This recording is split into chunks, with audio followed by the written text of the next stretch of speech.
Assalamualaikum warahmatullahi wabarakatuh. Perkenalkan, nama saya Arsi Sulaiman dengan NIM 93 2022 090. Jadi di sini saya akan menjelaskan sedikit mengenai dasar-dasar elektronika.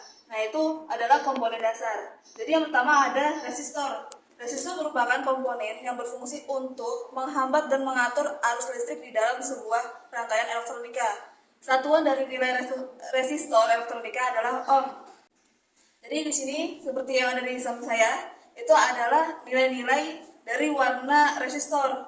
Nah, cara membacanya, itu gelang pertama misalkan warna hijau, itu nilainya 5. Gelang kedua warna biru, itu nilainya 6. Terus gelang ketiga itu warna jingga, nilainya 10/3, yaitu sama dengan 1000. Nah, kemudian gelang keempat, yaitu adalah warna emas, yang nilai toleransinya itu 5%. Jadi, kemudian resistor memainkan peran penting dalam menciptakan pembagi tegangan yang digunakan untuk memberikan tingkat tegangan tertentu ke komponen. Pembagi tegangan terdiri dari dua atau lebih resistor yang dihubungkan secara seri dengan tegangan keluaran ditentukan oleh rasio resistansi. Tegangan keluaran ini dapat dihitung menggunakan hukum Ohm. Kemudian yang kedua, yaitu adalah kapasitor. Nah, kapasitor ini adalah salah satu komponen elektronik yang digunakan dalam rangkaian listrik untuk menyimpan muatan listrik. Nah, kapasitor ini mampu menyimpan muatan listrik dalam bahan elektrik di antara kedua konduktor yang terhubung ke sumber tegangan listrik. Kemudian ada kapasitor keramik, itu jenis-jenisnya ya. Salah satunya kapasitor keramik. Ini tuh dipakai dalam komponen aplikasi audio ke RF. Kemudian kapasitor tantalum. Bedanya kapasitor tantalum ini memiliki kapasitas dan kepopuleran yang cukup tinggi. Kemudian yang terakhir ada kapasitor elektrolit. Nah, ini bisa memberikan hasil suatu kapasitansi tinggi sampai di atas 1 mikrofarad. Nah, kemudian ada aplikasi kapasitor. Nah, lampu kilat kamera, flash kamera elektronik kebanyakan menggunakan tabung flash xenon. Sebelum pengambilan gambar dilakukan, kapasitor internal diisi daya hingga beberapa ratus volt menggunakan sirkuit khusus di dalam kamera. Kemudian periode pengisian daya ini terkadang disertai dengan karakteristik kebisingan dengan bernada tinggi. Setelah kapasitor terisi, flash disk siap digunakan.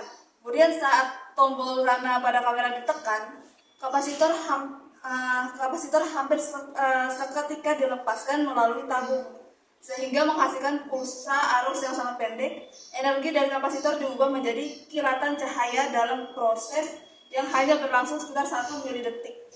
Setelah lampu kilat digunakan, diperlukan beberapa waktu agar kapasitor terisi kembali sebelum bidikan berikutnya dapat diambil. Oke, selanjutnya adalah induktor. Induktor adalah komponen elektronika pasif yang digunakan untuk menyimpan energi dalam bentuk medan magnet. Induktor terdiri dari kumparan kawat yang dililitkan pada inti magnetik. Ketika arus listrik mengalir melalui induktor, medan magnet di sekitar induktor akan bertambah. Kemudian ada beberapa sifat magnetisnya, yaitu yang pertama induktansi. Induktansi adalah sifat utama dari induktor. Jadi induktasi ini untuk menyimpan energi dalam bentuk medan magnet. Satuannya adalah Henry atau singkatnya dengan H besar.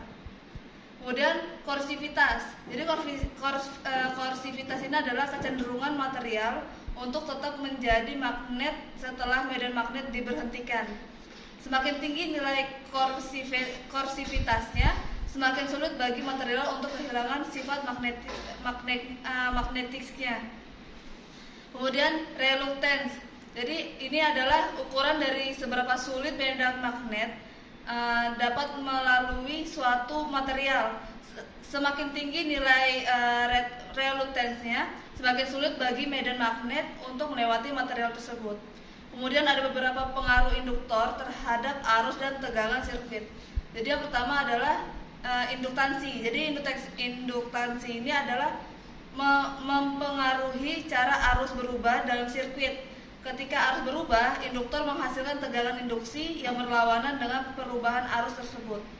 Sesuai dengan hukum Faraday. ini dapat menghasilkan efek seperti melambatnya perubahan arus dalam sirkuit.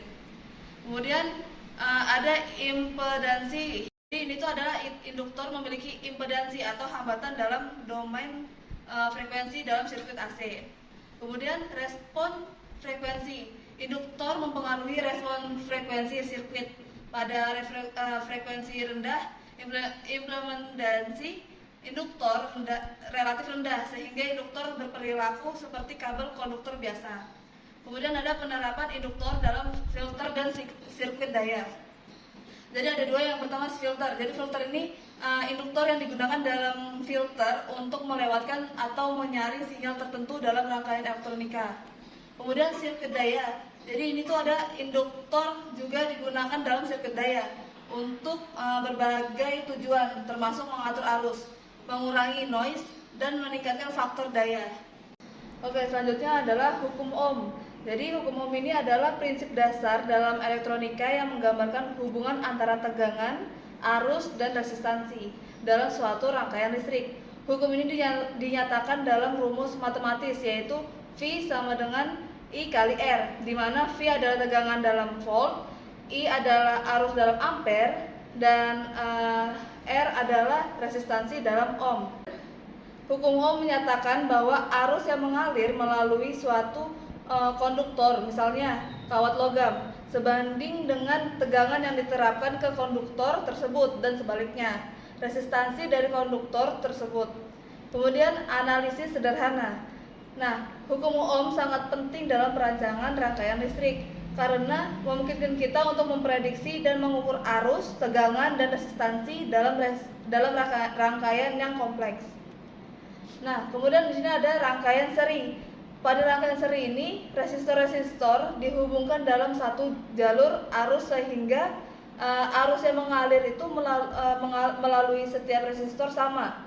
Dengan hukum Ohm, kita dapat menghitung tegangan pada setiap resistor dengan rumus V sama dengan I kali R, di mana I ini adalah arus total dalam rangkaian dan sedangkan R adalah resistansi resistor yang bersangkutan. Kemudian rangkaian paralel. Nah, pada rangkaian paralel ini resistor-resistor dihubungkan sejajar sehingga tegangan pada setiap resistor sama. Dengan hukum Ohm, kita dapat menghitung arus yang mengalir melalui setiap resistor dengan rumus I sama dengan R per V, di mana V adalah tegangan total dalam rangkaian dan R adalah resistansi resistor yang bersangkutan. Kemudian ada rangkaian campuran. Nah, pada rangkaian yang ini itu rangkaian yang lebih kompleks yang menggabungkan seri dan paralel. Hukum Ohm dapat digunakan untuk menghitung berbagai parameter seperti tegangan, arus, dan resistansi. Nah, pada bagian-bagian yang tertentu dari rangkaian. Contoh penyelesaian masalah sirkuit menggunakan hukum Ohm. Jadi, ada sebuah baterai memiliki tegangan 3 volt dihubungkan dengan sebuah hambatan. Nah, sedangkan kuat arus listrik yang mengalir adalah setengah ampere. Nah, berapa nilai hambatan tersebut? Jadi jawabannya, yang pertama kita ketahui dulu tegangannya, yaitu adalah 3 volt dan arusnya adalah setengah ampere. Nah, yang ditanya adalah resistansinya. Nah, cara menjawabnya adalah R sama dengan V per I. Jadi resistansi itu tegangannya 3 per setengah. Jadi jawabannya adalah 6 volt. Jadi nilai hambatannya adalah 6 volt. Oke, berikutnya ada analisis sirkuit DC. Jadi yang pertama adalah menganalisis sirkuit arus searah menggunakan metode hukum Ohm dan hukum Kirchhoff. Jadi analisa sirkuit arus searah atau DC ini menggunakan hukum Ohm dan hukum Kirchhoff adalah pendekatan yang umum dalam mencegah masalah listrik. Ya, ada langkah-langkahnya. Yang pertama, identifikasi komponen, yaitu sebuah komponen dalam sirkuit seperti resistor, sumber arus, dan sumber tegangan. Kemudian ada rangkaian sirkuit. Nah, rangkaian sirkuit ini sesuai dengan diagram yang diberikan atau yang Anda buat sendiri. Kemudian yang ketiga ada tentukan arah arus. Tentukan arah arus ini pada setiap loop dalam sirkuit. Biasanya arus ini dianggap mengalir dari terminal positif dari terminal positif ke terminal negatif pada sumber arus. Kemudian ada yang kedua, penerapan analisis nodal dan loop pada sirkuit sederhana.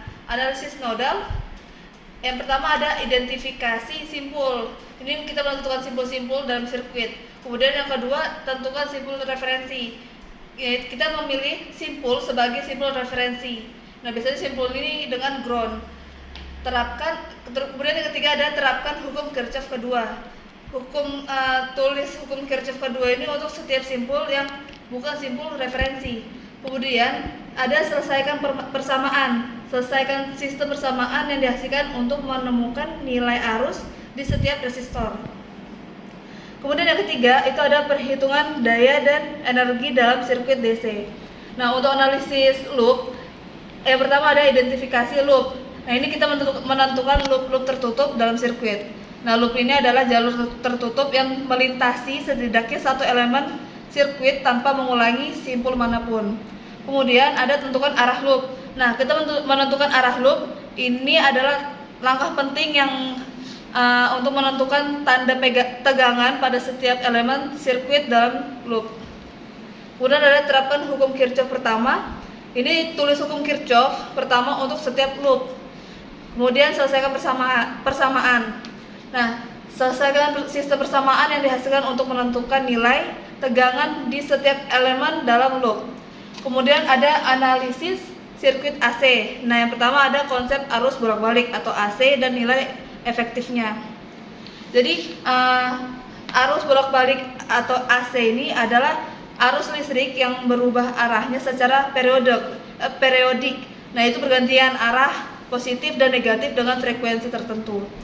Nah, pada sirkuit AC ini arus dan tegangan berubah sepanjang waktu menurut pola gelombang, yaitu gelombang sinusoida atau bentuk gelombang lainnya tergantung pada sumbernya. Kemudian yang kedua ada menganalisis sirkuit AC menggunakan impedansi dan kompleksitas. Jadi analisis sirkuit AC ini menggunakan impedansi dan aritmetika kompleks adalah pendekatan yang sangat berguna dan efisien dalam rekayasa listrik. Kemudian ada langkah-langkahnya. Yang pertama yaitu identifikasi komponen. Jadi identifikasi semua komponen dalam sirkuit termasuk resistor, induktor, kapasitor, serta sumber arus atau tegangan AC. Kemudian yang kedua, konversi ke domain kompleks, yaitu konversi semua elemen dalam sirkuit ke domain kompleks. Kemudian yang ketiga ada penerapan analisis sirkuit AC pada rangkaian dasar, yaitu yang pertama konversi ke domain kompleks, yaitu sinyal AC bisa direpresentasikan dalam domain kompleks menggunakan notasi fasor. Kemudian yang kedua ada hukum Ohm untuk AC. Hukum Ohm ini untuk AC menyatakan bahwa tegangan pada resistor adalah hasil perkalian antara arus yang mengalir dan resistansi dalam domain kompleks dengan rumus V sama dengan I kali R. Kemudian hukum Kirchhoff untuk tegangan. Nah, hukum Kirchhoff ini untuk tegangan juga berlaku pada sirkuit AC. Jumlah tegangan di sekitar suatu loop dalam sirkus harus 0 dalam domain kompleks. Kemudian yang terakhir ada hukum Kirchhoff untuk arus. Nah, hukum Kirchhoff untuk arus ini juga berlaku pada sirkuit AC. Jumlah arus yang masuk ke simpul harus sama dengan jumlah arus yang keluar dari simpul dalam domain kompleks. Kemudian ada pengertian frekuensi dan fasa dalam konteks sirkuit AC. Ini ada beberapa poin.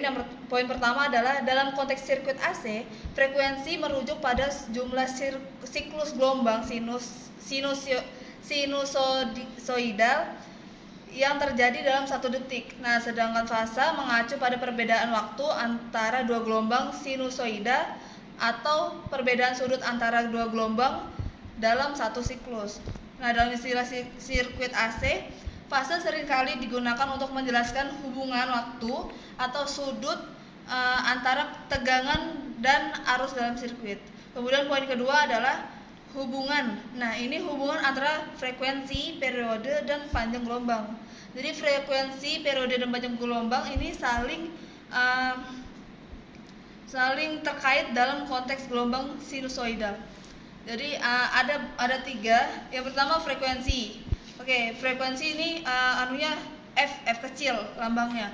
Nah, frekuensi ini merupakan jumlah siklus gelombang yang terjadi dalam 1 detik dan diukur dalam hertz. Kemudian yang kedua ada periode. Ini lambangnya T besar. Nah, periode ini merupakan waktu yang diperlukan untuk satu siklus gelombang dan dapat dihitung sebagai kebalikan dari frekuensi, yaitu T sama dengan 1/F. Periode diukur dalam satuan waktu seperti detik. 3. Panjang gelombang merupakan jarak fisik dari satu titik puncak gelombang ke titik puncak berikutnya. Nah, panjang gelombang sinusoida dapat dihitung dengan menggunakan rumus yang ada yang saya tampilkan. Nah, ini di mana V adalah kecepatan gelombang dalam gelombang sinusoida, kecepatan gelombang ini biasanya setara dengan kecepatan cahaya dalam vakum, yaitu sekitar 3 kali 10 pangkat 8 meter per detik.